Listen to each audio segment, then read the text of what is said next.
আমাদের সম্মানিত অনেক রোগী আমাদের কাছে আসে, চোখ লাল হয়ে গেছে বা চোখ দেখতে লাল টকটকা মনে হয়।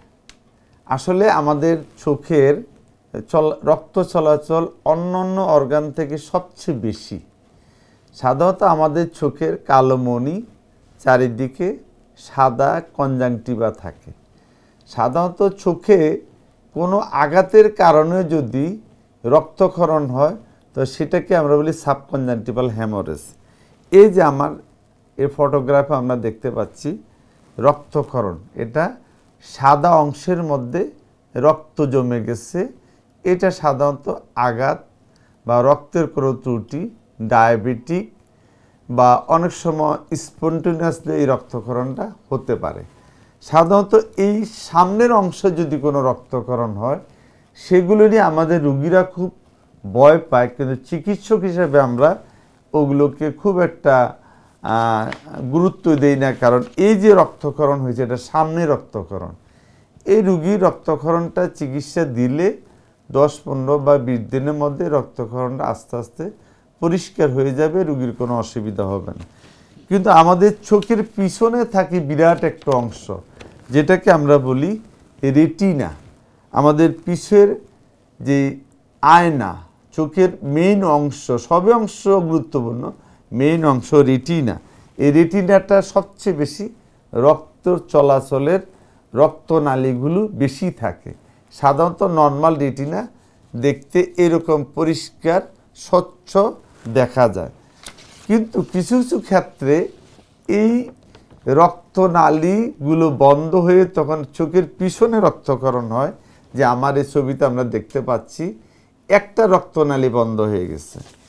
এই ছবিতে আমরা দেখতে পাচ্ছি পুরো চোখের পিছনে রক্তক্ষরণ হয়ে গেছে।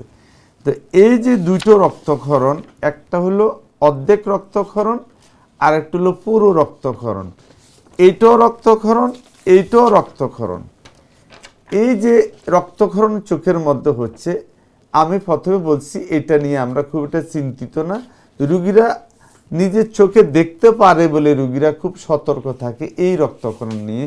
কিন্তু পিছনে যে রক্তক্ষরণ এটা সাধারণত রুগীরা দেখে না, অনুভব করে না, কিন্তু দৃষ্টিশক্তি ধীরে ধীরে কমে যায়। আমি এই ধরনের রক্তক্ষরণ বা retinal branch retinal vein occlusion বা সেন্ট্রাল রেটিনাল ভেইন অক্লুশন, এই রোগীগুলো নিয়ে আমরা খুব চিন্তিত থাকি। সাধারণত এই রোগীগুলোর চিকিৎসা ব্যবস্থা এখন পর্যন্ত খুব একটা ভালো আসে নাই। তো যদি রোগীরা দ্রুত চিকিৎসকের শরণাপন্ন হয় তখন আমরা এই ধরনের রক্তক্ষরণে আমরা কি করি, চোখের ভিতরে এক ধরনের ইঞ্জেকশন, অ্যান্টি-বিজেপ ইঞ্জেকশন আমরা দেই। আবার ইঞ্জেকশন দেওয়ার পরে আমরা কি করি, এক ধরনের লেজার অ্যাপ্লাই করি, লেজার দিয়ে তখন এই রক্তক্ষরণটা বন্ধ করে দিই। সেই জন্য আমাদের সম্মানিত রোগীদেরকে বলবো যে চোখের রক্তক্ষরণ সামনে হলে একটু নিরাপদ থাকবে, কিন্তু পিছনে যদি রক্তক্ষরণ হয়, বিশেষ করে রেটিনাল হ্যামোরেজ, সেটা আপনাদেরকে একটু চিকিৎসকের পরামর্শ মতো দ্রুত চিকিৎসা করলে আপনার দৃষ্টির স্বচ্ছতা থাকবে, আপনি পরিপূর্ণ দেখতে পারবেন। নাহলে ধীরে ধীরে আপনি দৃষ্টি চলে যেতে পারে, অন্ধত্ব বরণ করতে পারেন এই রেটিনাল রক্তক্ষরণের জন্য। ধন্যবাদ সকলকে।